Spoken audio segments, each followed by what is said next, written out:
Olá pessoal, tudo bem? Aqui é Ricardo Martins da Triwi. Obrigado aí por estar ouvindo mais um podcast sobre marketing digital, negócios, inovação. O podcast mais extraordinário do Brasil, segundo a pesquisa Data Triwi. É verdade. E também ele é o podcast mais esperado depois das suas compras online. Né? Quem não compra uma coisa online não fica olhando o rastreamento, né? Bom, pessoal, hoje estamos aí com um convidado super especial, Guilherme Terreng. Guilherme Terreng, olha, tem aplausos também. Guilherme tem 8 anos de experiência profissional em vendas B2B de TI, caramba. Com passagens em grandes empresas como LinkedIn, Sprinklr, Metamap e outras empresas. Atualmente lidera a operação da Sansub na América Latina, multinacional de KYC e Compliance, e está concluindo um curso de MBA em Babson College, universidade número 1 no mundo em empreendedorismo. Guilherme, está com você. Obrigado. Uma honra poder estar aqui, batendo esse papo contigo. Finalmente a gente conseguiu marcar esse papo aqui, fazer acontecer. Então já agradeço aqui pelo convite. Pois é, acho que nesses 8 anos deu para aprender um pouquinho de vendas B2B, e aí com essa intenção que eu vim aqui também nesse podcast para poder compartilhar um pouquinho daquilo que eu vivi, continuo vivendo e acho que eu vou continuar vivendo ainda por mais uns anos. Como você mencionou, hoje eu estou realmente liderando essa operação dessa empresa aqui na América Latina. Falei certo o nome? Sansub? Uns falam Sansub, outros falam Sansub, mas é isso. O importante é comprar, né? O que importa você tirou a palavra da minha boca. O que importa é comprar, e no meu caso, vender. Mas sim, então estou liderando essa operação deles aqui na América Latina e também na Ibéria, Portugal e Espanha, para conseguir novos mercados. E aí, claro, meu foco é em vendas, mas tudo que tem a ver com a venda, ou seja, produto, jurídico e por aí vai, estou também dando esse suporte. E aí, também estou fazendo esse MBA lá fora também, está sendo bem interessante e legal. Espero poder também colaborar aqui com isso. Bom, para você que não conhece aí o Guilherme Terreng, né, para você que está nos ouvindo aí no nosso podcast da Triwi, estamos também transmitindo aqui ao vivo aí no Instagram do Guilherme. Convido você a seguir o Instagram do Guilherme, ele dá muitas dicas boas. Para você que trabalha com vendas B2B, seja você trabalhando efetivamente com vendas ou com marketing, dá muita dica boa. Eu tenho acompanhado bastante o Instagram dele e tenho aprendido coisas. Até fiz algumas anotações recentemente aí de alguns pontos interessantes ali sobre abordagem e vale muito, muito a pena mesmo. Guilherme... Gui Terreng. Gui Terreng, Gui Terreng. Bom, e o nosso tema de hoje do podcast é descomplicando as vendas B2B. Mas antes de a gente iniciar o nosso podcast e fazer aquele pedido, né, aquele nosso pedido diário aí, nosso pedido de aquela mendigagem digital, né, que se você não dá um curta, comente, compartilhe esse vídeo, esse podcast. Se você gostou, manda para seus amigos. Se não gostou, manda para seus inimigos. Olha que podcast ruim, ouve aí. Ou fala assim, vocês não gostam do cara, fala assim, cara, você tem que escutar até o final, que tem uma mensagem importante. Então, se você gostou, compartilha. Se não gostou também, compartilha. Curta, comente, compartilha e inscreva-se aí. Bom, dado o recado, tá? Se você está assistindo pelo YouTube, vá para as plataformas de streaming de áudio, estamos em todas, tá? Se não tiver numa é porque é ruim e não aceita mandar os vídeos. Se você está assistindo pelo LinkedIn, que está começando agora também no LinkedIn aí, não vai até o final o vídeo, tá? Porque, quer dizer, o vídeo não vai até o final, porque o LinkedIn não deixa publicar vídeos longos, tá? Então, estamos aí no YouTube também para você assistir, tá? LinkedIn, corrija isso aí, porque não tem como, né? Vocês não deixarem publicar vídeos aí de 1 hora, né? Pô, 1 horinha, né? Não tem como, não dá para publicar, é complicado. Concordo. Bom, e se você está escutando a gente em áudio, se quiser ver a carinha dessas pessoas que estão aqui, pode ir para o YouTube também.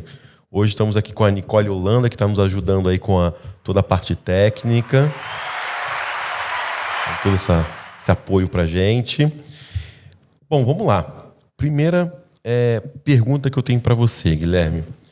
Para iniciar uma operação de vendas, cara, esse eu acho que é um tema, é uma pergunta, né? E eu vejo Às vezes as pessoas começam... Eu não sei se estão começando pelo lado certo ou errado, até quero a tua opinião. Para começar uma operação de vendas, o que deve ser em mente para iniciar a estruturar? Eu devo já contratar um... Eu vejo muita gente fazendo isso. Vou iniciar uma operação de vendas. Contratar um time de SDR. Contratar uma ferramenta. Às vezes, tipo, a pessoa não tem nenhum vendedor e já quer contratar uma ferramenta ali de outbound. Ali. Tá. Como é que deve ser feito isso da forma correta? Boa pergunta. Bem, é uma pergunta de quase de $1 milhão, né? Quem tem essa... Bem, o legal de falar no mundo dos negócios é que não existe uma receita que ela vai ser aplicável para todos os mercados e que vai servir para todo mundo. Então, tudo que a gente vai discutir aqui, você tem que adaptar de acordo com o seu produto, com a sua realidade. Tá? Bem, indo de encontro com a pergunta. Na realidade, a venda é quando o produto já está pronto. Você só vai vender esse copo quando você construiu, quando você fabricou esse copo. Então, antes de você pensar em vender, você tem que pensar no conceito dele. Então, qual que é a proposta de valor que o seu produto, que o seu serviço, que a sua plataforma, o que seja, ele vai entregar para o seu cliente. Então, antes de você imaginar de já colocar os seus vendedores ali na rua para sair batendo ali na porta de cada um, é você saber a concepção realmente do seu produto. Beleza. Uma vez que isso aqui já esteja claro para você, aí a gente pode começar a brincar de falar, tá, como que a gente vai fazer isso daqui algo escalável? Como que a gente vai fazer isso daqui uma venda, né? Uma venda recorrente ou vai ser só uma venda que ela vai ser em um momento, e aí para eu fazer um upsell, um cross-sell, a gente ainda nem pensou nessa estratégia, então são coisas que você tem que colocar na mesa. Legal. Uma vez que você fez esse trabalho aqui prévio, e aqui eu já estou partindo desse pressuposto para essa sua pergunta de que a empresa já fez esse trabalho, ela já fez o protótipo do produto, ela já fez os testes A/B do produto, ela já pegou o feedback dos clientes, de uma fase talvez que esteja ainda beta, e aí o produto ele já está pronto para ser lançado. Então eu estou partindo daqui em diante, mediante essa sua pergunta. Tá? Eu não vou nem explicar a outra parte, porque aí envolve mais concepção de construção do produto do que de venda. Beleza, o produto está pronto. Como é que eu começo a vender então? Existe uma das várias caixinhas de vendas, é a chamada de Sales Operations, que é operações de vendas, uma tradução livre para português. O que isso significa? É uma área que vai delinear as estratégias que os vendedores eles vão colocar em prática. Então, essa área, o que ela vai fazer? Ela vai fazer mediante a todos os dados que já foram feitos de outros vários departamentos, que nem os que eu falei agora, que pode ser um departamento jurídico, pode ser um departamento de produto, pode ser um outro departamento de tecnologia, pode ser N outras áreas. Ele vai fazer uma maçaroca, vai bater tudo isso daqui no liquidificador e vai começar a dar sentido nisso daqui. Legal. Ele vai ter um objetivo final, que vai ser faturar tanto em, vamos supor, 1 milhão em um ano, R$1 milhão, mediante a todo esse histórico, todas essas pesquisas que foram feitas. Bacana. Uma vez que ele pegar toda essa maçaroca interna, ele vai ter também que misturar com todos esses dados externos. Que aqui eu estou falando, então, de mercado onde ele vai atuar, de, vamos supor, peculiaridades do mercado onde eu atuo hoje. Novas leis, regulamentações, então eu tenho que também ver se o governo X do local Y vai colocar alguma regulamentação que vai impactar o meu produto, e aí eu vou ter que talvez tropicalizar para aquele mercado em específico. Depois disso, ele vai ter que ver competidores, vai ter que analisar qual que é a precificação do meu competidor. A minha estratégia vai ser uma estratégia talvez de inicial de penetração de mercado por preço. Pode ser uma estratégia ou não, eu já vou me posicionar como um player muito premium, então eu já vou cobrar mais e eu sei disso. E aí, mediante essa estratégia, eu sei que eu não vou abordar talvez uma empresa SMB, uma empresa PME, né, pequena ou média, ou uma empresa média. Não, talvez eu vou abordar uma empresa cujo faturamento é acima de tantos milhões por ano. Então, tudo isso daqui são informações estratégicas. Isso aqui é antes de você começar ali a bater na porta do cliente. Por quê? É muita coisa antes, né? Muita coisa antes. E aquele velho e bom ditado que eu já falei também até aqui, aqui não, no meu perfil, que que ele é bem velho e ele é bem aplicável ainda, que é quem não sabe para onde quer ir, qualquer coisa serve. Então você tem que ter esse trabalho de casa bem feito. E aí, qualquer tipo de negócio, você precisa ter uma premissa. Você tem que ter os dados, só que você tem que, além de dar sentido para aqueles dados, você tem que ter uma suposição para que aquilo seja o seu guia, o seu norte. Então, a minha suposição é que o meu produto ele tem uma certa aderência para esse tipo de empresas nesse mercado com essas características. Já fiz, teoricamente, a validação do meu produto através de pesquisa, mas aqui agora uma coisa é a pesquisa mesmo, outra coisa é quando você está em loco. Então, agora eu vou ter realmente a comprovação. E aí você vai ajustando. Na pesquisa, todo mundo vai comprar. Não, exato, todo mundo maravilhoso. Não, compraria. Exato. Nossa, com certeza. Quanto você pagaria? Pagaria muito. Exato. Aí na hora do real, então. É isso mesmo.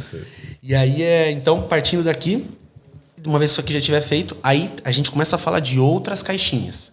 Então, eu já sei que essa parte estratégica já está feita. E aqui um asterisco. Infelizmente, hoje no Brasil, 99% das empresas no Brasil são PMS.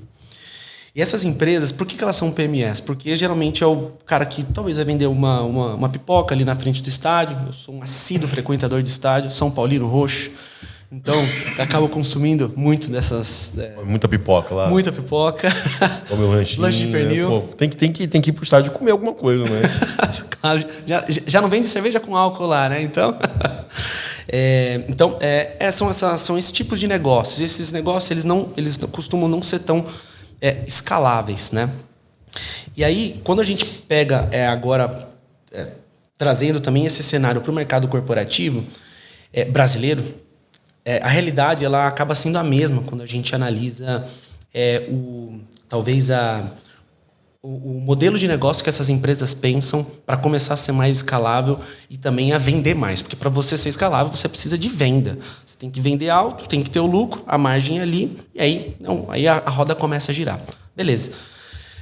E aí eu vejo essa dificuldade no empresário brasileiro de uma maneira geral, por N motivos, talvez seja porque o mercado, o produto dele não tenha tanta aderência para o mercado que ele pensa, ou talvez faltou alguma coisa nesse estudo prévio.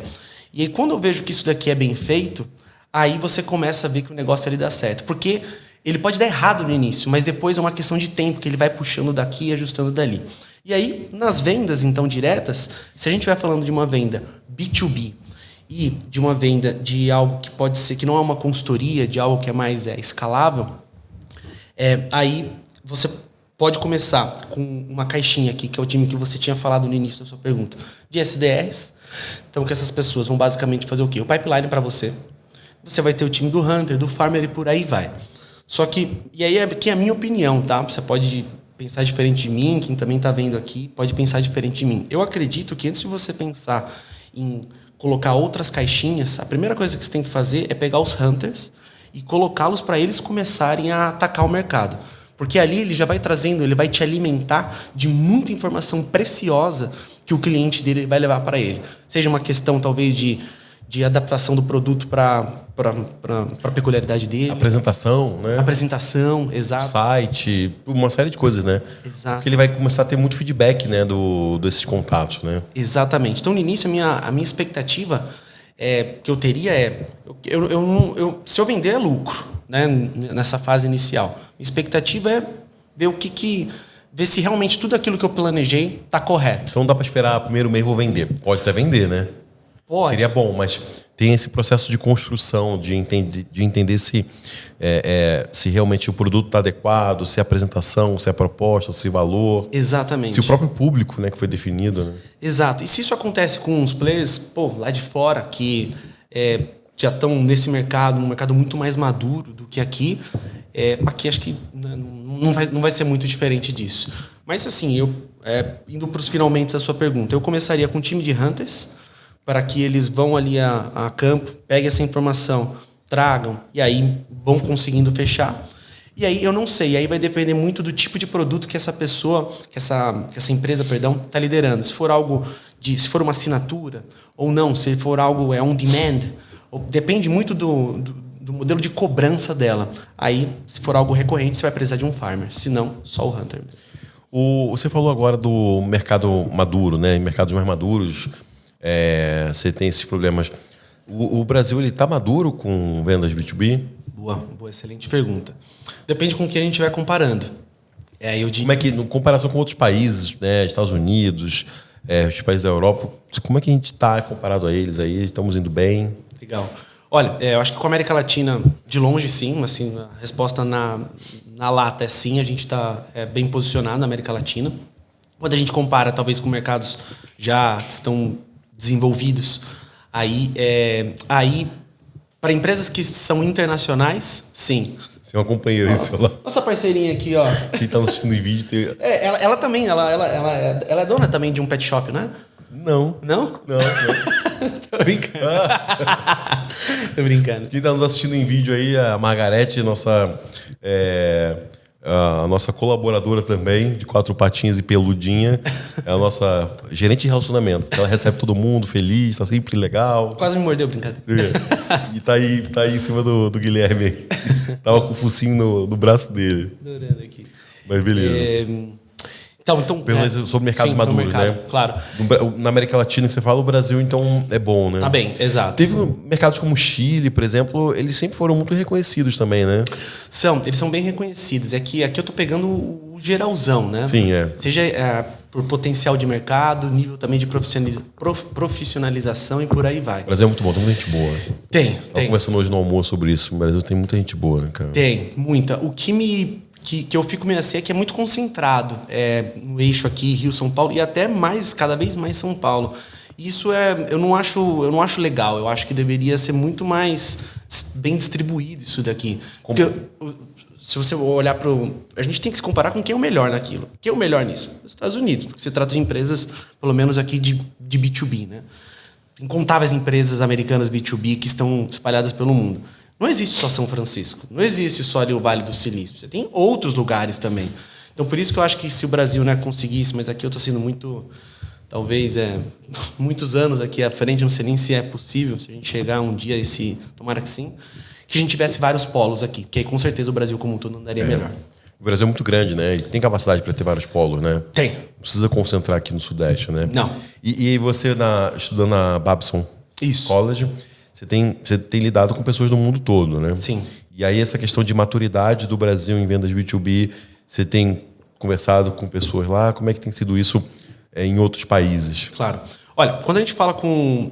sim, eu acabo tendo contato com gente do mundo inteiro, mas majoritariamente são americanos mesmo. Bem, quando a gente compara o mercado B2B de uma empresa americana que se instala aqui, aí é de igual para igual, porque eles tentam replicar uma receita que está lá, aqui. Claro que tem que ter uma tropicalização de relacionamento aqui, diferentemente talvez do americano, que ele come ali o almoço dele enquanto ele trabalha. Aqui a gente para 1 hora, né, conversa, faz aquela social e etc. Fora isso daqui, eu acho que a título de produtividade e também de concepção e também de entendimento de negócio, quando a gente fala de empresas multinacionais que estão instaladas aqui no Brasil, eu acho que dá para comparar, acho que tá de igual para igual. Legal. Então, agora, quando a gente pega realmente quantas empresas são multinacionais aqui no Brasil? É uma minoria, né? A maioria são empresas locais aqui. Aí, quando a gente pega o B2B local, que talvez seja que esteja competindo também com outras empresas multinacionais que vêm para cá também para pegar mercado, aí a gente vê um pouquinho assim, de diferença, tá? A gente vê que existe uma oportunidade aqui de melhoria nesse sentido. Guilherme, a relação em B2B ela é um pouco diferente do B2C, né? Quando a gente vai ver um comercial, uma propaganda, um site voltado para o consumidor final, a gente vê muito exploram outros elementos que outros elementos falando assim sobre entregas, né? Por exemplo, não é só o produto, né? Eu não estou vendendo só esse copo. Quando a gente vai ver esse copo sendo vendido num site, num e-commerce, ele vai estar ali implementado numa decoração bonita, numa sala, numa casa, ele vai estar ali aplicado. Quando a gente vai vender esse copo no B2B, a gente pega esse copo e coloca ele no fundo branco. E vai falar que ele é um copo de vidro, que pesa tanto e que suporta 350 ml de água. Só que parece que quando a gente vai falar de B2B, CNPJ para CNPJ, a gente esquece tudo aquilo, né? Como esse copo ele é, qual é a sensação do copo, como esse copo, por exemplo, pode estar aplicado no escritório, numa decoração de um escritório, né? Uma canequinha dessa, né? Sendo vendida. Eu comprei essa caneca no e-commerce e estava lá na varanda da casa da pessoa, estava lá na sala da casa da pessoa, né? Mas e aí, como que esse copo, essa xícara aqui, ela vai estar num ambiente corporativo, né?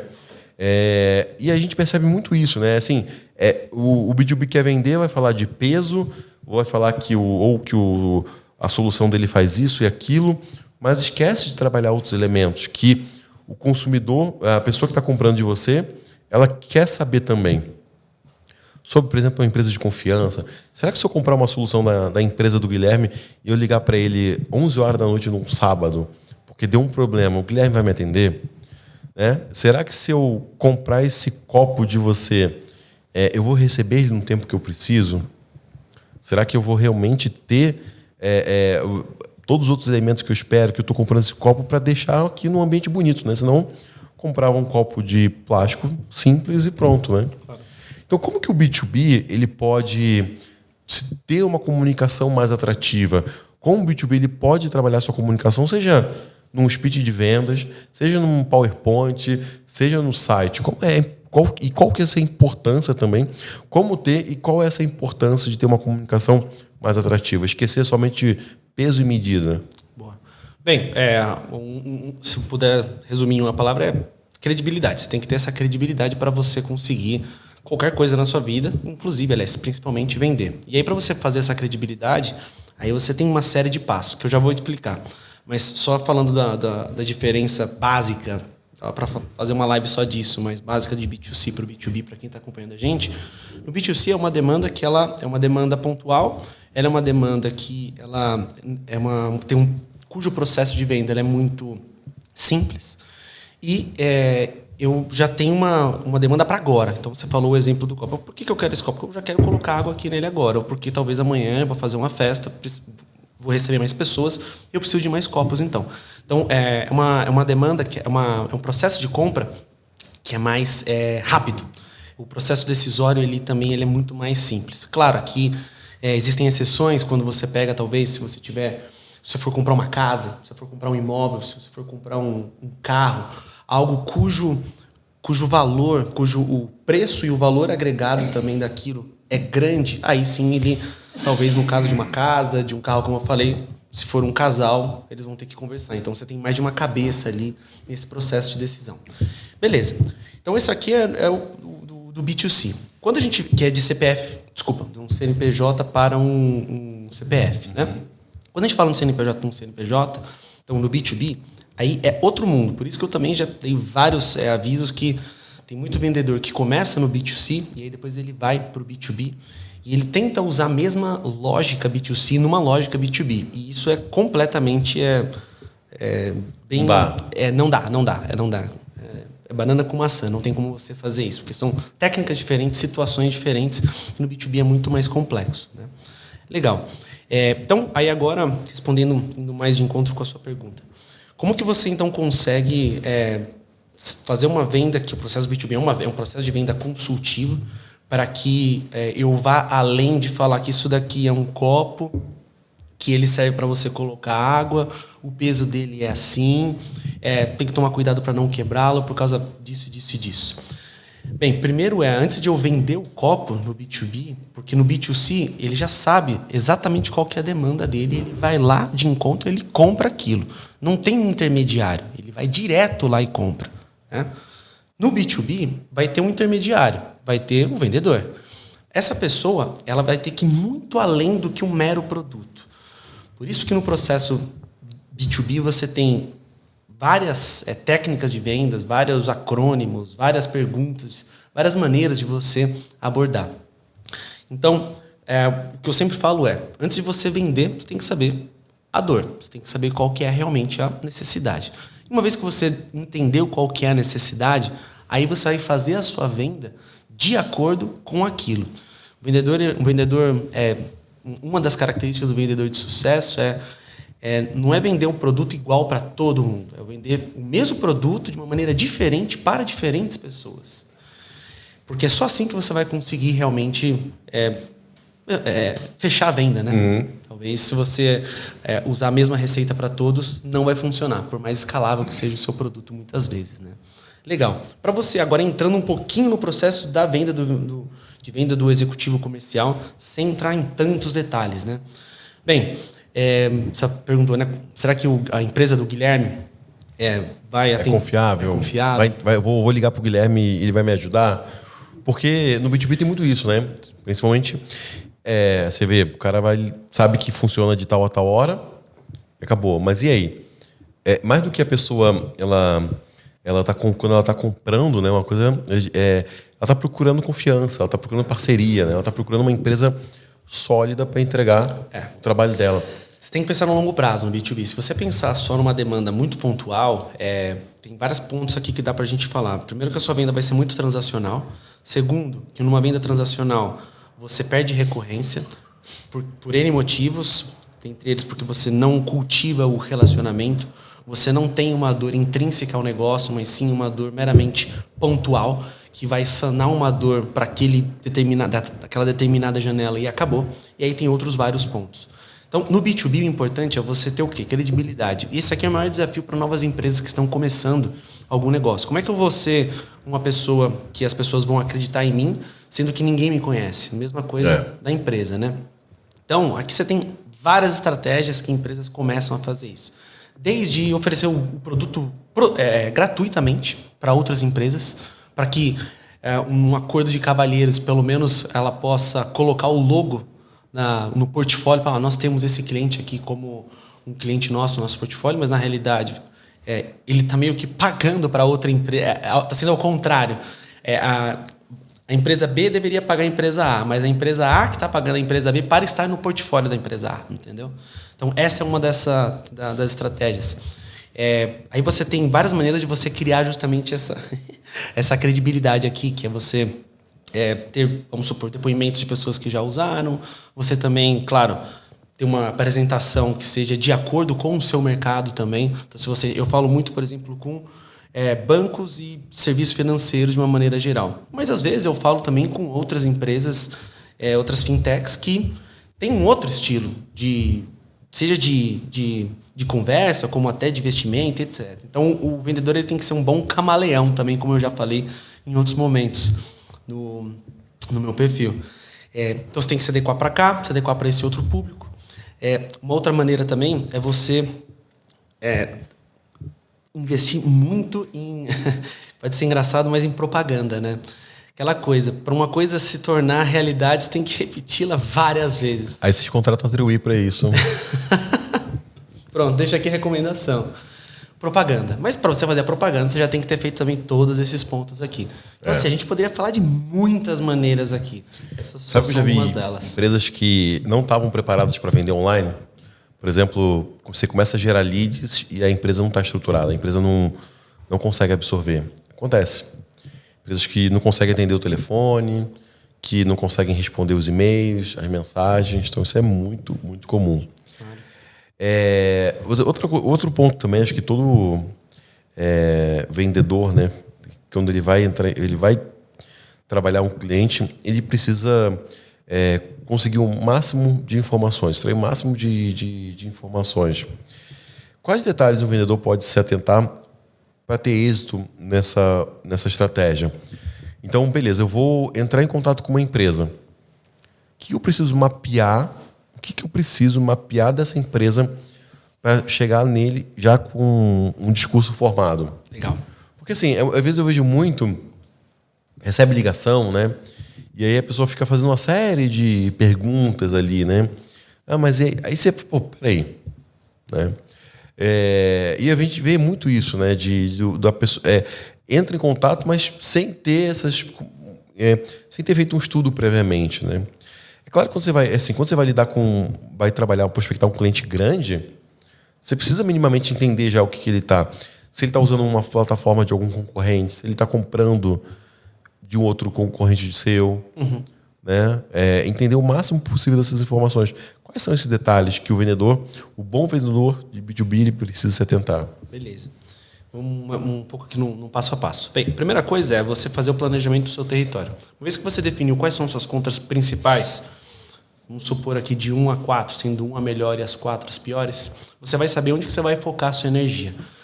Agora que eu sei que essas são as contas número 1 e essas são as contas número 2, eu vou dar uma tratativa muito diferente para esses caras aqui em comparação às 3 e 4.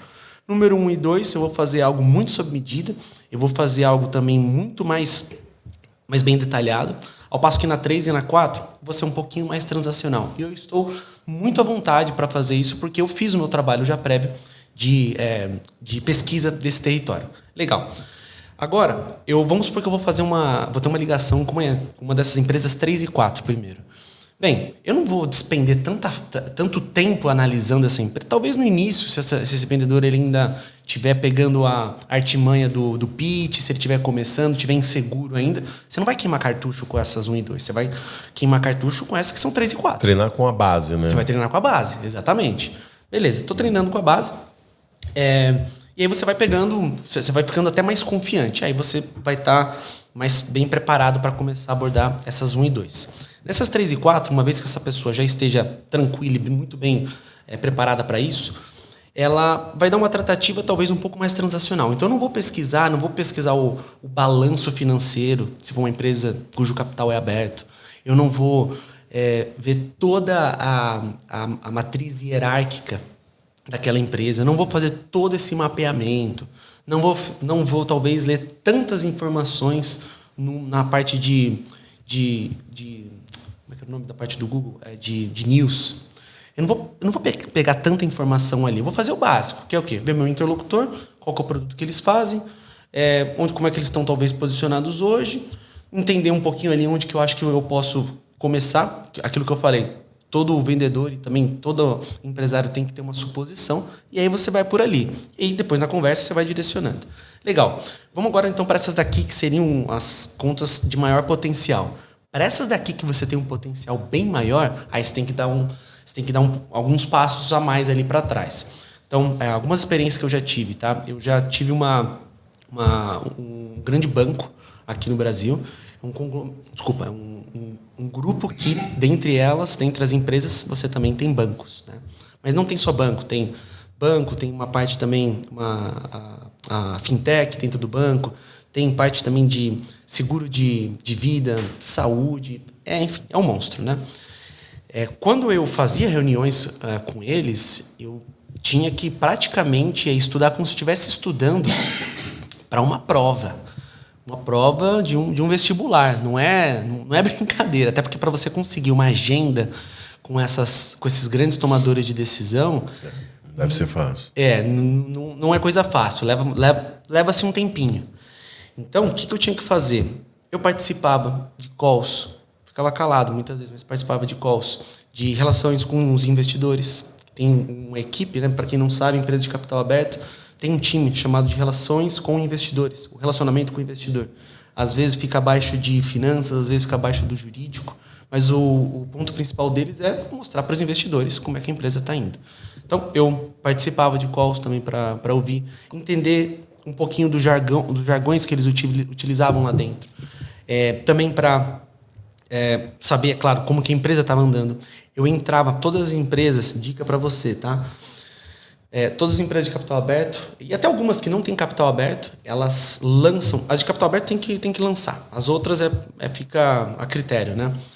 Balanço, não só balanço financeiro, mas tudo que tem a ver com a visão que eles têm para o próximo trimestre e etc. E o que aconteceu também. Para você saber se a empresa está aumentando, está crescendo, está diminuindo, quais são as novas iniciativas ali dentro e por aí vai. Então, dica aqui muito importante que eu já consegui colher informações valiosíssimas de clientes, é pegar o balanço, o lançamento deles trimestral disso para realmente pesquisar muito bem ali. Legal, isso aqui é uma maneira, mas aqui é uma das maneiras que aí você precisa fazer algo bem mais sob medida. Outras maneiras um pouquinho mais corriqueiras e que você não precisa ir atrás da informação, porque aqui você que tem que ir lá no site do seu cliente para pegar. Outra maneira é quando a máquina também começa a trabalhar para você, que é muito bom, porque aí você começa a ser alimentado daqui de uma maneira reativa, né? Porque ele chega para você e você... a informação chega para você e você consome essa informação e aqui que você tem que ir atrás para consumi-la. Que é através de uma ferramenta super básica, tá? Chamada Google Alertas, que ali você configura e aí você vai recebendo. Só recebendo a informação da empresa. Só recebendo. Aí você, de graça. De graça, exato. Aí você coloca o nome da empresa, faz aquela pesquisa booleana, né? Eu quero somente receber informações sobre isso da empresa. Aí faz ali, seta, acabou. Tem a opção de colocar semanalmente ou diariamente e acabou. E aí você vai... Essa ferramenta aqui é algo que vai te ajudar mais no dia a dia. Talvez você vai fazer um call com ele de novo, mas que talvez é mais como um call de um catch-up, né? Só para você ver como é que as coisas estão indo, etc. E é mais para isso. O outro é mais para algo um pouquinho mais parrudo, um pouco mais denso. E aí você tem outras várias também, desde o navegador de vendas, do próprio LinkedIn, que ele vai te alimentando, e por aí vai. E você falou, a minha próxima pergunta era falar de ferramentas, né? Você falou do Google, você falou do Google Alertas, você falou do LinkedIn também, uma ferramenta de prospecção, né? Que ferramenta você tem recomendado? Você acha que é legal? Onde a pessoa pode buscar? Site, redes sociais? Beleza, a gente já falou de extrair informações. E aonde que ele pode fazer isso? Tá, legal. Bem, um pouco do que eu falei. Então, ele pode ir no site de cada um dos clientes deles que ele tem capital aberto. Outros que não tem capital aberto. Mas o cara está prospectando, ele vai prospectar. Isso. Da cliente ainda. Isso serve para os dois. Tá? Seja para um cliente instalado, entendi a sua pergunta, como para um que não é. Tá? Legal. Aí, além dessa do navegador de vendas que eu comentei, além também do próprio do Google Alertas, né? Você também tem, quando você configura no seu próprio... no próprio LinkedIn mesmo, você consegue deixar de seguir algumas coisas e começar a seguir outras. E quanto mais... Isso aqui é gratuito. O navegador de vendas você tem que pagar, tá? Isso aqui é uma dica gratuita de LinkedIn. É o algoritmo, né? Quanto mais o algoritmo entende que você quer aquela informação... mais ele vai passar. Mais ele vai passar, exato. Então, ali é você sempre estar interagindo com alguém... seguir hashtags, né? Exato. E o simples fato de você acessar aquele perfil, ele também já vai saber que esse tipo de perfil é um perfil que é importante para você. Então também tem essa outra maneira. Bom, e uma busca desculpa, só uma outra coisa. Para as empresas, talvez, cujo potencial, foi o que eu comentei, seria um potencial mais abaixo, você consegue dar uma abordagem um pouco mais massiva. E aí, para essas abordagens massivas, que você ganha escala, você tem várias ferramentas, muitas ferramentas, que são ferramentas automatizadas de prospecção. Desde ferramenta que você descobre o e-mail e o telefone daquela pessoa, ou você descobre também, através de comparação de e-mails, esse e-mail ele é igual ao outro, enfim, tem várias outras.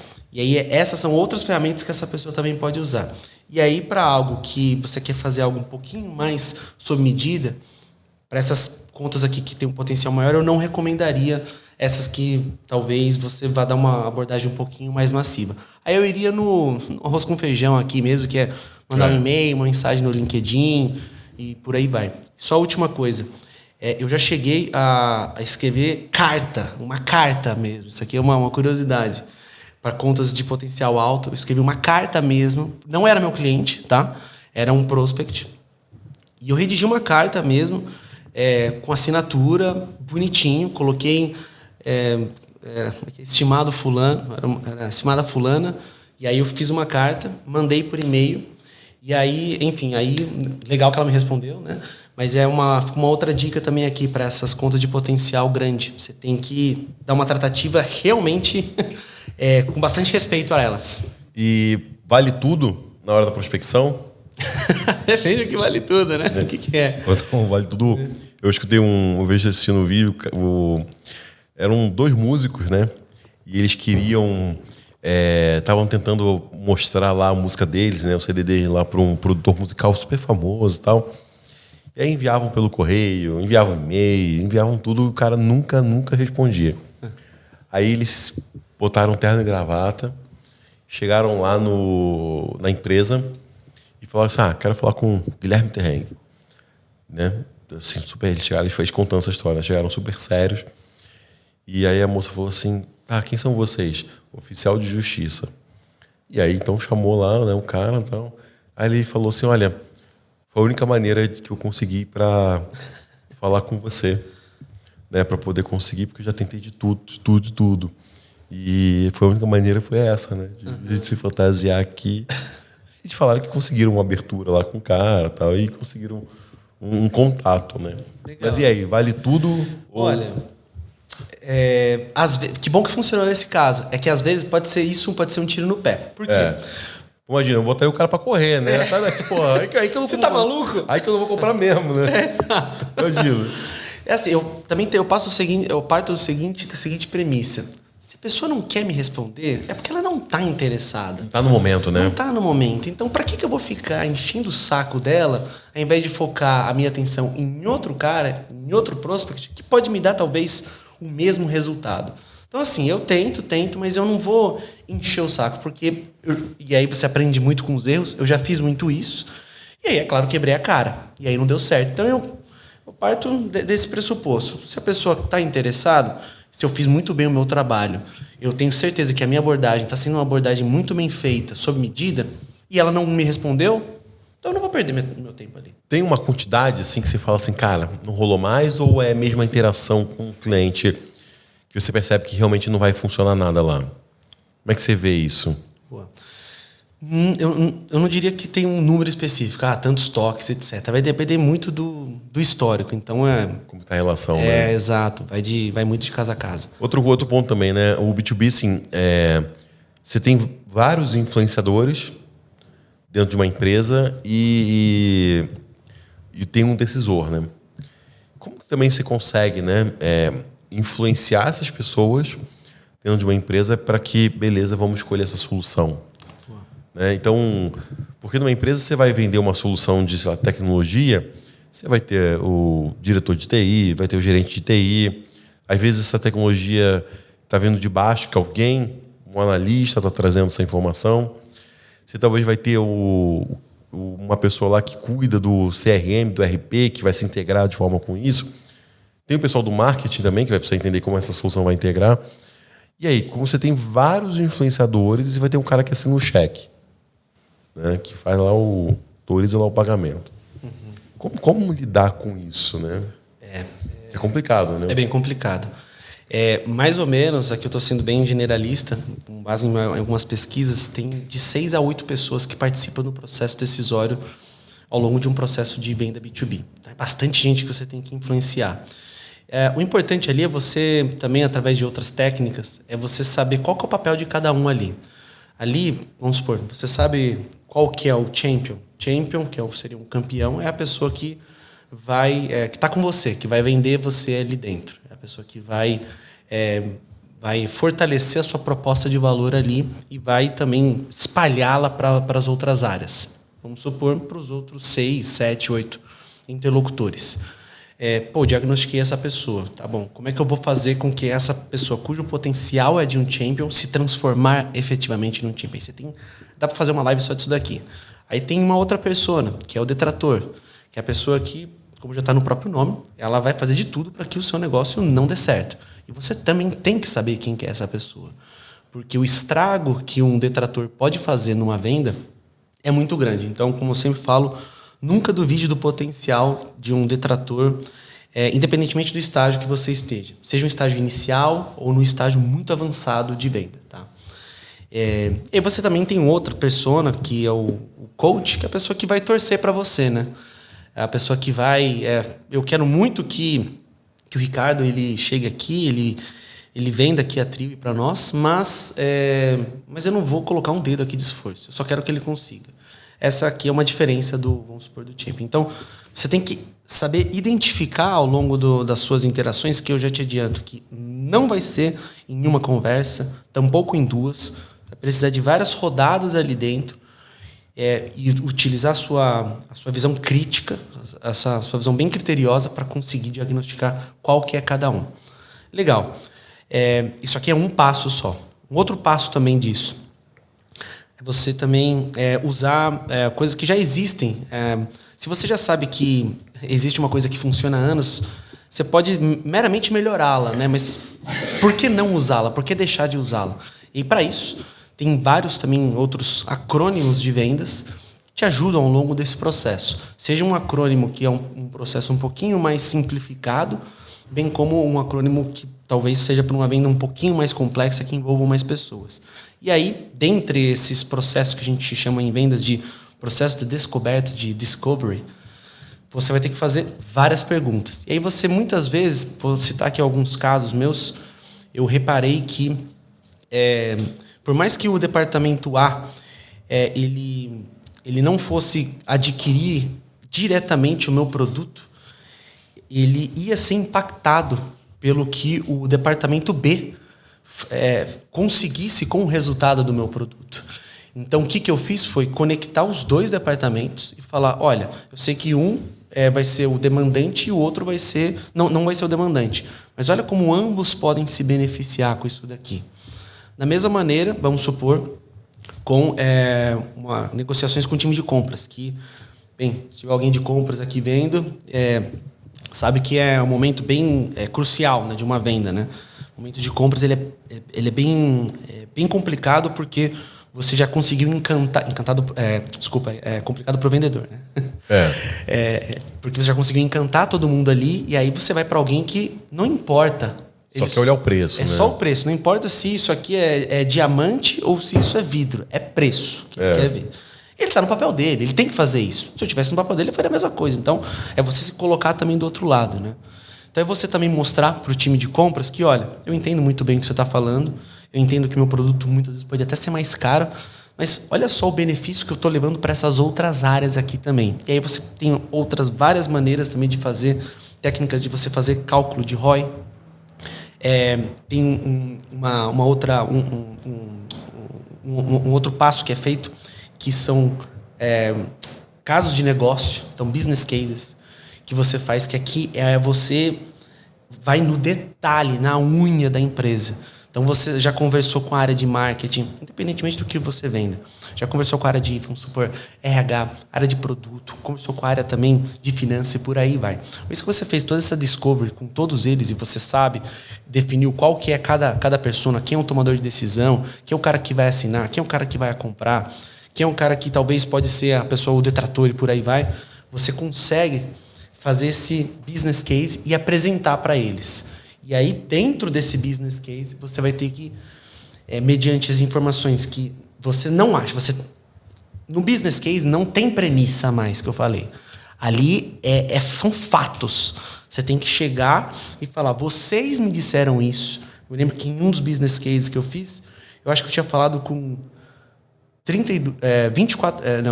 foram 27 pessoas, agora que eu me lembrei. Conversei com 27 pessoas para apresentar aquele business case. De várias áreas aí que você possa imaginar. E eu falei, olha, eu conversei com... E aí, para te enriquecer nessa apresentação, você fala, olha, eu falei, o fulano de tal me passou essa informação, que foi confirmada pelo ciclano, que isso daqui funciona assim, assim, assado. E o que eu estou mostrando para você é que vai deixar de funcionar assim para funcionar assim, cujo impacto vai ser de 2x. Entende? E aí, o champion nessa hora é uma hora que vai ajudar você a vender lá dentro também, na hora da apresentação do business case. Então, eu vou pegar alguém que está lá dentro, que não tem, então, ele não vai ter essa... ele não é uma pessoa... teoricamente, vai ser neutra, né? Porque ele está lá dentro, não tem esse viés do vendedor. Ele fala, não, realmente, olha, nós conversamos isso, nós apresentamos isso. Eu também estive presente nessa conversa e faz sentido, realmente, o que ele está falando. Então, é você chegar com fatos, com números... e com também prognósticos, né? Com um forecast de quanto, se ele colocar uma moedinha aqui, quantas moedinhas de volta que ele vai ter. E qualquer tomador de decisão, via de regra, ele está preocupado só com 3 coisas, que é melhoria de processo, diminuição de custos e aumento do lucro, né? Basicamente isso aqui. Se você seguir o seu pitch nessa linha, você tem um business case bem feito. Você falou... da área de compras, né? Uhum. E é um desafio muito grande, porque quando chega lá, muitas vezes eles pedem redução do valor, né? E são metas que precisam ser batidas, né, de redução de valor. Como que o vendedor pode trabalhar isso? Que argumentos você tem usado? Porque hoje aí deve lidar, né, com empresas gigantes, né, e chegam nesse processo chegam no setor de compras, e é isso que você falou, muitas vezes vidro diamante é o menor preço. Como lidar com essa questão que acontece bastante dele chegar e falar, olha, preciso reduzir 20% desse valor. E aí? Boa. Eu me lembro que quando eu estava num ponto ainda da minha carreira que eu ia fazer minha primeira venda. Eu tô só interrompendo, você, tô acompanhando aqui, tem pessoas online aqui na... Legal, pessoal. Tem aqui, ó. Tem a Leticinha Teodoro, já entrou muitas outras pessoas, né, que estavam entrando e saindo, mas entraram várias outras pessoas aqui. Mas legal, tem gente online aí acompanhando você. Boa, legal. E eu não vou conseguir pegar o celular aqui para ver, né? Então, se quiser mandar algum DM, alguma dúvida do que a gente está falando aqui ou até algo fora, fica à vontade. Manda aí no comentário, legal. Boa. Então, eu me lembro que quando eu estava nesse processo de crescimento, que é constante, né? Mas eu ia fazer, na época, uma das primeiras conversas ali de compras. Não era a primeira, mas era uma das primeiras. E eu já sabia que ia ser uma conversa duríssima.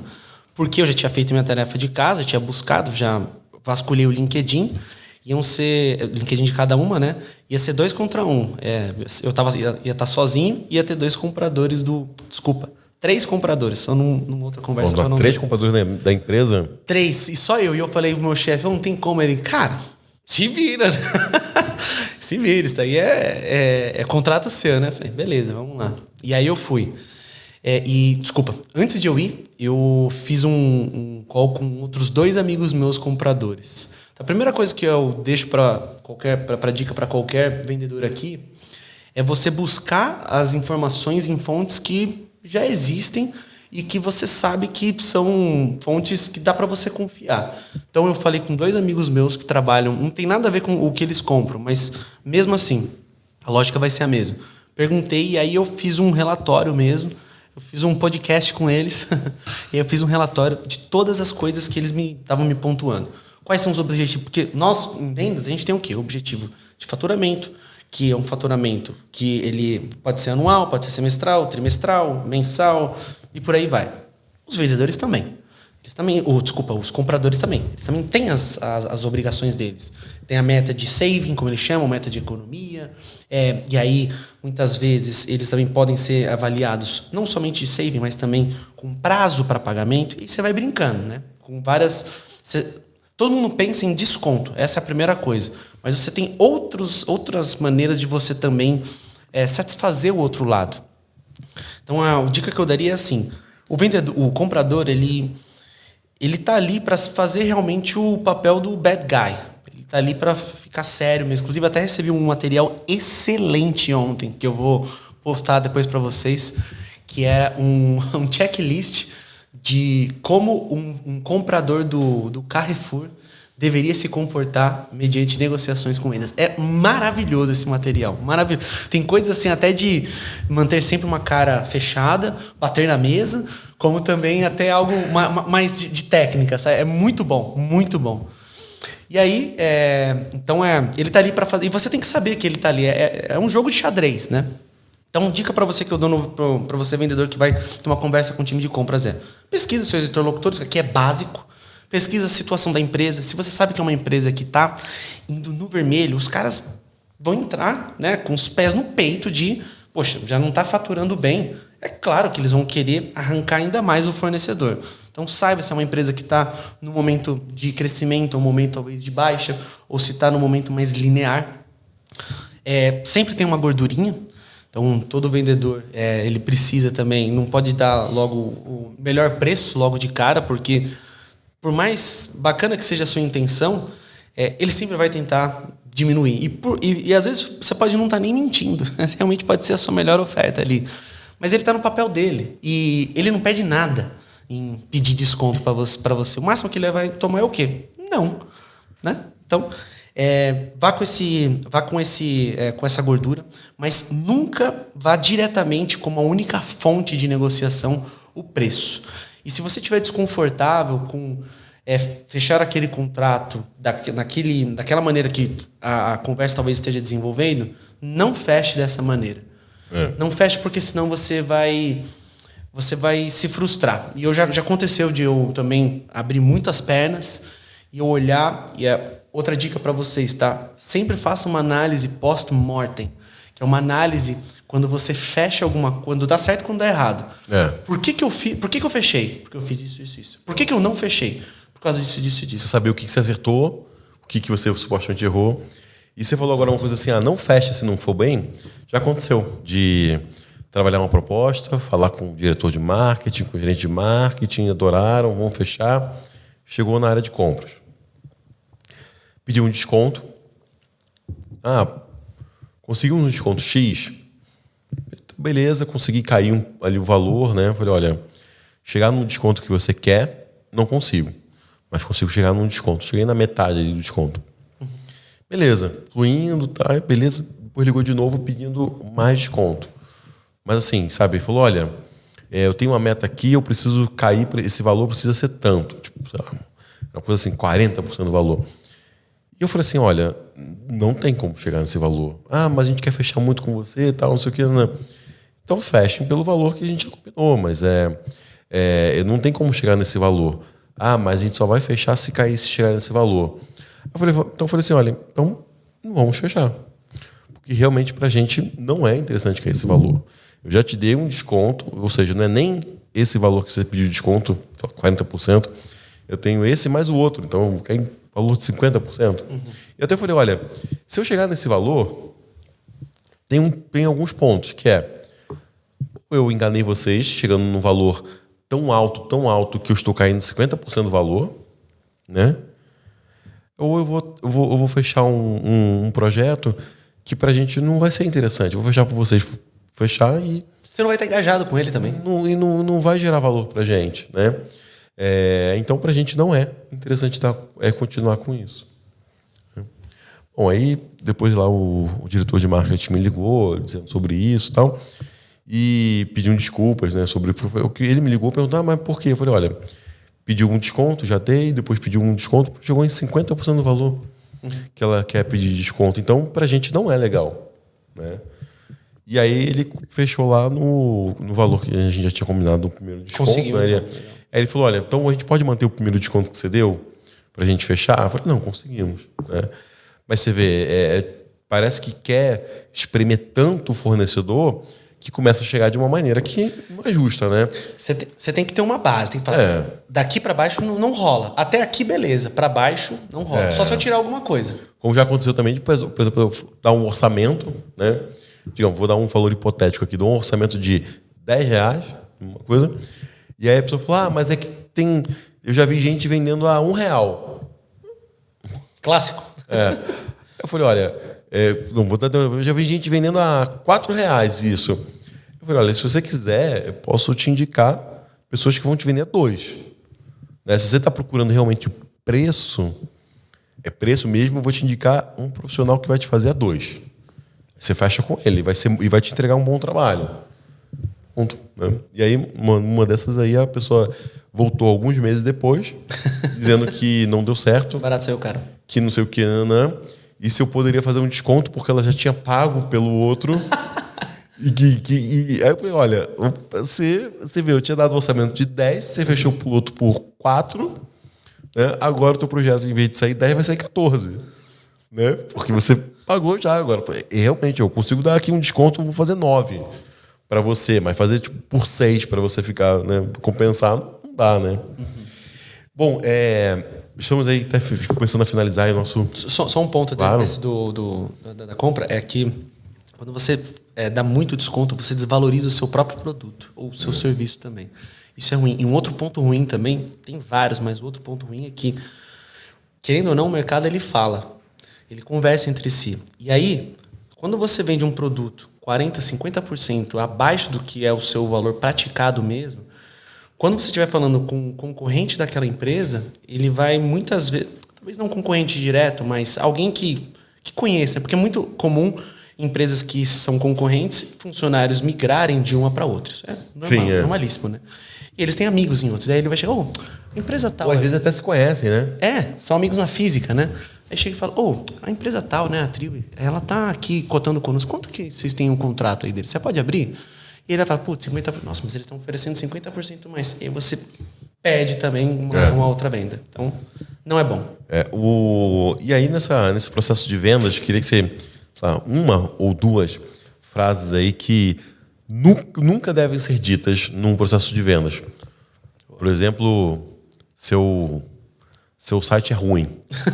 Né? Do tipo isso, né? Porque você tá. Uma coisa que às vezes foi aquela pessoa que fez, né? Já aconteceu isso comigo. A gente falou, olha, teu site é um dos piores que eu já vi. E o cara que fez o site estava na sala de reunião. Mas sabe o que aconteceu? Ele fechou, porque ele falou assim, Ricardo, você foi o único que veio aqui e falou o que tinha que falar. Que realmente a gente sabia que o nosso site era ruim, por isso que a gente está chamando vocês aqui, mas você foi a única pessoa que falou, olha, teu site é ruim, assim você não vai vender. Mas e aí, tem alguma coisa que você fale assim, olha, nunca fale isso? Olha, eu diria que eu até fiz um post disso, com algumas dessas frases. Uma delas aqui que eu posso falar é você está errado.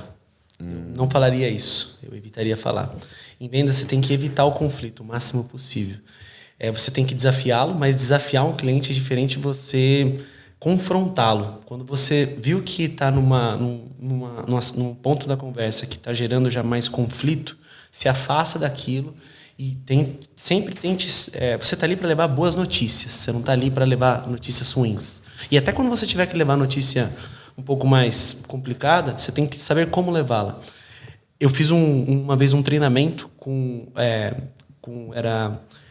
eram 2 rapazes que eles negociavam reféns. Imagina só, a gente vende produto, né? Imagina você ter que negociar uma pessoa, né? Caramba. E aí foi um dos melhores treinamentos que eu já fiz, assim, foi muito bom. E uma coisa que ele falou ali que sempre fica gravado aqui para mim é que a gente não pode usar uma comunicação negativa. Então, independentemente da frase específica, evite usar não, mas, porém, entretanto, tudo que negue tudo aquilo que você falou. Eu evito ao máximo de falar isso. Às vezes pode escapar, normal, a gente é ser humano, mas além da frase em si, evite usar coisas que levem palavras que levem ao negativo. Sim, é muito ruim, né? Exato. Tem gente que começa frases não. Exato. Né? A pessoa faz uma pergunta para a pessoa, ela fala, já começa com não, já começa, né? Isso não funciona, né? Não. Eu estava ouvindo, a gente implementa, né, em alguns clientes, algumas ferramentas, né, algumas soluções de tecnologia. E uma delas que eu gosto bastante, se você está nos ouvindo aí, implemente essa ferramenta aí na tua empresa, é o Phone Track, né? A gente não ganha R$1 de comissão, até porque é uma política nossa que não ganha comissão de ferramentas que a gente indica, de fornecedores, a gente indica porque realmente é boa. O Phone Track é uma ferramenta que dá a possibilidade de você escutar as ligações e ele tem máscaras de número que você consegue identificar. A gente usa muito ela não para escutar ligações, porque essa ferramenta ela muda o número. Você contrata máscaras de telefone. PBX? Não. Você contrata máscaras de telefone e quando você implementa no site, dependendo da origem da pessoa, esse número muda. Então, se a pessoa veio do Google de campanhas de publicidade, ele exibe o número. Se ela veio de orgânico do Google, ela muda o número. Se ela veio de redes sociais, muda o número. Se ela veio de direto, digitou, muda o número. A gente usa ela para poder realmente medir o resultado das atuações que a gente tem. Para saber que esse é um problema, né, muito grande que a gente tem com campanhas de publicidade. A gente consegue medir formulário, consegue medir o cara que comprou um produto. Mas e quando liga? E quando o telefone toca? Veio da onde? Veio da publicidade? Veio das redes sociais? Veio do orgânico? Então a gente implementa isso em projetos nossos e a gente consegue saber o que está dando certo ou errado, né? Quais são os canais melhores. E aí tem uma funcionalidade dessa ferramenta que é a gravação. Então ele grava. E aí eu fui escutar uma gravação recente, foi até isso ontem, né, de um cliente, e a vendedora colocou tanto problema que assim, a moça falou, olha, eu tô querendo comprar no site, eu não estou conseguindo. Aí você tem outros canais para você que eu possa comprar? Ela falou assim, tem um e-mail, tem um WhatsApp. Porque eu também mandei um e-mail ontem e ninguém me respondeu. Aí ela falou, então, é que a gente está com muito pedido e aí a gente está atendendo os pedidos por ordem de chegada e assim que a gente chegar no seu, a gente vai comprar, porque realmente a gente está com muito pedido aqui E aí eu peço que você espere um pouquinho, porque realmente a gente já vai te atender. Lá, então, mas... poxa, tô querendo comprar, compra grande, hein? Tô falando de comprar de R$30, não. Poxa, mas eu tô precisando comprar isso aqui, não tem uma outra maneira? Olha, a gente realmente está com muito pedido, já que manda um e-mail, e aí a gente vai atender, e aí depois que a gente atender, a gente vai... Tem 7 dias úteis pra gente poder fazer não sei o quê. O áudio, assim, foi assim, caramba. Tipo... Tá desencorajando a compra. Assim, tá com tanto problema aí pra comprar que eu falei assim, pô, então não vou comprar, né? Que eu até mandei, né, pro cliente, falei assim, então, escuta esse áudio aí, vê o que tu acha. E aí a gente começou a conversar sobre isso e realmente, né? A pessoa colocou tanto problema na compra que eu falei assim, pô, eu não vou comprar mais, né? Vou comprar de outro lugar, né? Que concorrente é o que não falta, né? Claro. É exatamente o que eu...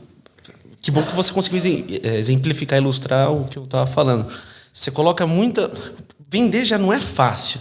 Você coloca... Se você não colocar nada de barreira, outros vão colocar para você. Agora, se você soma os dois, aí é pior ainda. E o exemplo que nesse treinamento que eu tive, que negociava com reféns, né? Eram com reféns e pessoas que queriam se suicidar. E aí, para casos exatamente de suicídio, comunicação negativa é a última das coisas que você vai fazer, porque a pessoa já está num momento ali muito delicado. E aí era qualquer coisa que a pessoa dissesse, você tinha que levar para um aspecto positivo. Por mais negativo que seja, você se abraçava naquilo e falava, nossa, então... Você já parou para pensar nisso? Olha só que legal seria se você também tivesse essa oportunidade, por aí vai. Em vendas também, você tem que tentar se agarrar, por mais que difícil que seja a situação, tentar se agarrar naqueles pilares que são pilares positivos que você pode tirar ali as barreiras da frente. Porque é muito comum a gente mesmo se embananar no meio de tanta conversa e aí a gente acaba esquecendo para onde que a gente está indo. Legal. Cara, a última pergunta para a gente finalizar aí o nosso podcast. Infelizmente, precisamos terminar. Mas daria vontade de ficar aí. Esses bate-papos são muito legais, que dá vontade de ficar horas e horas falando. Né? Fecha tudo, deixa a gente gravando aqui e vai embora, né, cara? É muito bom. Com certeza. Desculpa, gente, deu uma tosse aqui. Para finalizar, quais conselhos você daria para ter sucesso em vendas B2B? Você diz para o vendedor. O vendedor mesmo. Ele quer ter sucesso em venda e até para a própria empresa. Se quiser também dar um conselho para a empresa também, né? Claro. O cara que ele tem uma empresa, está formando, né, uma equipe, às vezes ele entende que precisa profissionalizar a sua equipe de vendas, né? Uhum. Às vezes, muitas empresas, o dono é que vende, né? Uhum. Mas como ter sucesso em vendas B2B, tanto para o vendedor, já que se ofereceu para falar de empresa também. Claro. Olha, eu acredito, uma das coisas que eu acredito muito é na educação. Eu acho que a educação ela pode realmente mudar a vida das pessoas, assim como também mudou a minha, com certeza mudou a sua e de todo mundo que teve essa felicidade, né, de conseguir estar disposto a isso. Então, o que eu diria antes de começar qualquer coisa, todo mundo fala realmente, é na prática que você aprende, etc. Que todos esses caras aí, Zuckerberg, etc., eles nem faculdade têm. Mas se você pegar qualquer tipo de estatística, eles são outliers. Você pode ser um outlier também, mas jogando com os números ali, a probabilidade é baixa disso acontecer. E eu prefiro ver aquilo que são padrões. O padrão é geralmente o empreendedor ele tem 10 anos mais de 10 anos de mercado, ele tem formações XPTO e etc. O empreendedor de sucesso, é claro. Então a primeira coisa que eu daria informe-se. A internet está aí. Eu tô aqui, inclusive, também para ajudar vocês. Informe-se, porque tem coisas que elas já existem e muitas vezes a gente fica andando em círculos porque a gente não consumiu ali da fonte certa para você conseguir colocar aquele seu plano em marcha, conseguir colocar aquele seu plano para rodar. Então, a primeira coisa que eu daria cara, pesquisa. E aí, se você tiver a oportunidade de trabalhar em um lugar que já tem muita gente vendendo ou algumas pessoas, procure entender como que elas vendem e aquele estilo de venda que você considera que é o mais adequado para você, cola naquele cara, cola naquela pessoa, fala, como que você faz? Seja humilde, chega ele e fala, como que você faz? Me ensina. Se inspirar nos bons exemplos. Exatamente, se inspira no bom exemplo. Se talvez você não tiver isso in-house, né, dentro da própria empresa, busque fora. Outro ponto que eu também outra dica que eu sempre dou é, busque um mentor. A característica do mentor, diferentemente de coach, é o cara que ele tem uma experiência prática com aquilo. Ele já viveu aquilo que você vai viver. E os problemas em vendas, eles só se repetem. A diferença que vai ser é o sotaque, é o produto, mas são os mesmos, sempre são os mesmos. Até de gestão também de times comerciais. Um que fala que o território é melhor do que o outro vende mais porque ele foi privilegiado de alguma maneira, e por aí vai. Tudo isso. E para as empresas? Perfeito. E para as empresas, olha, eu daria, acho que também serve, que é de você também ir atrás das empresas que você considera como top of mind. E olhar o que elas estão fazendo. Né? Olhar o que elas estão fazendo, exato, e colocar realmente em prática. Legal. E, Guilherme, para quem está nos ouvindo, nos assistindo, como pode contar com a sua experiência?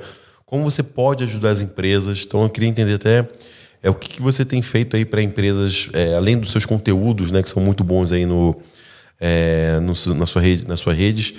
Você tem ajudado empresas de fato? Uma empresa pode contratar o Guilherme? Uhum. Sim. Tenho feito mentorias e também ajudado empresas. E aí, para mentoria, uma mentoria mais do dia a dia do vendedor. Então, aqui eu caio um pouquinho mais no detalhe, que é muito dos conteúdos que eu acabo também trazendo aqui. E para o lado, para a empresa, também já tem vários conteúdos postados sobre... Fiz até uma live disso, como que você organiza o seu time de vendas, quais são as caixinhas, como que uma caixinha ela acaba se conectando com a outra e por aí vai. Então, com o maior prazer, se você tiver alguma necessidade disso, consigo ajudar você. Legal, show de bola. Então, se você gostou aí do conteúdo do Guilherme, siga ele nas redes sociais. E se precisar, Guilherme pode aí ajudar vocês também. Guilherme, muito obrigado por ter aceitado nosso convite.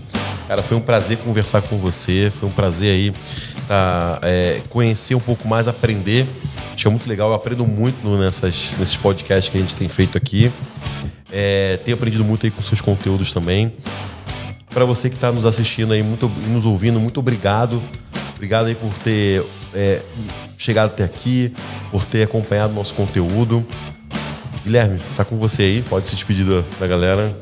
Obrigado também, Ricardo, obrigado, Trio, e também pela oportunidade. Está sendo uma grande oportunidade aqui de estar aqui com vocês. Muito obrigado por isso, uma grande honra. Desejo o maior sucesso para você, que você venda muito, inclusive, viu? Obrigado. Vou vender. E é isso daí. Eu vou escutar esse podcast para aprender mais. E tô aberto aqui também para, eventualmente, algum próximo convite. Legal. Cara, muito obrigado. Valeu mesmo aí pela atenção. Obrigado, viu?